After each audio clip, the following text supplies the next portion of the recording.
Bonjour, j'espère que vous allez bien.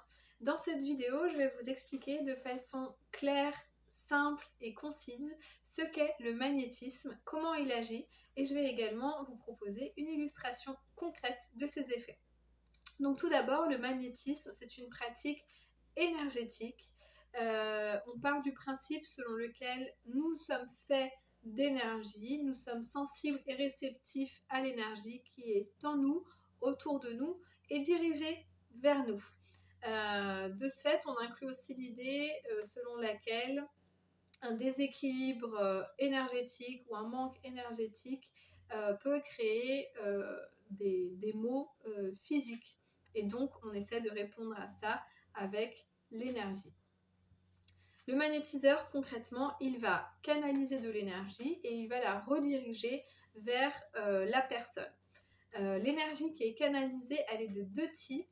Il y a ce qu'on appelle l'énergie cosmique qui vient de l'univers, du cosmos, et qui descend du haut vers le bas. C'est aussi l'énergie masculine. Et le second type, c'est ce qu'on appelle l'énergie tellurique qui vient de la Terre, qui monte du bas vers le haut et qui est aussi l'énergie féminine.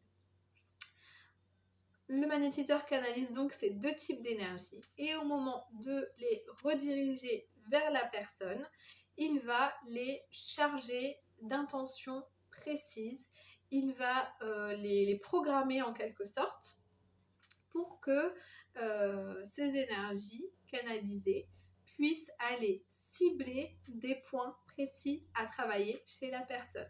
Ça peut être par exemple des organes à rebooster, ça peut être des blocages à faire tomber, des chakras à rééquilibrer. Ça peut être à la fois sur le plan physique, des maux physiques, mais aussi sur le plan mental, les croyances limitantes, etc.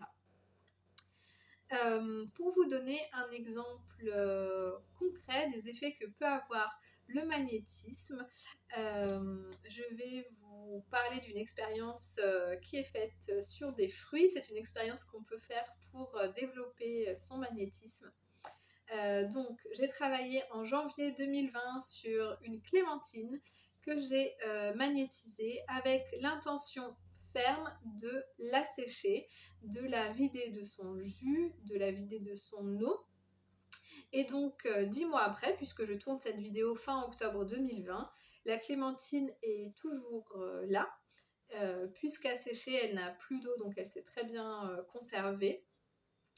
Il faut savoir que au moment de faire cette expérience, on prend généralement aussi une clémentine témoin pour pouvoir comparer l'évolution entre les deux fruits.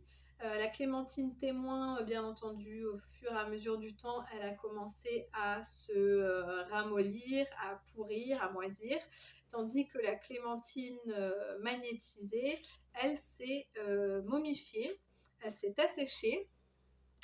On voit bien les rainures des différents quartiers. Elle est très très très légère puisqu'elle n'a plus d'eau, un peu comme une balle de ping-pong, comme si elle était vide à l'intérieur. Elle est dure.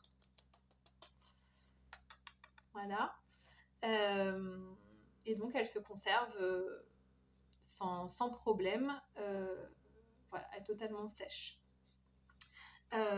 C'est un petit exemple, une petite illustration, juste pour que vous ayez quelque chose de visuel et de concret qui puisse illustrer les effets que peuvent avoir le magnétisme, la force de l'énergie et de l'intention.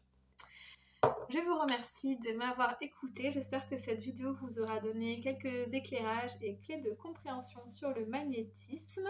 Je vous souhaite une très belle journée et à bientôt.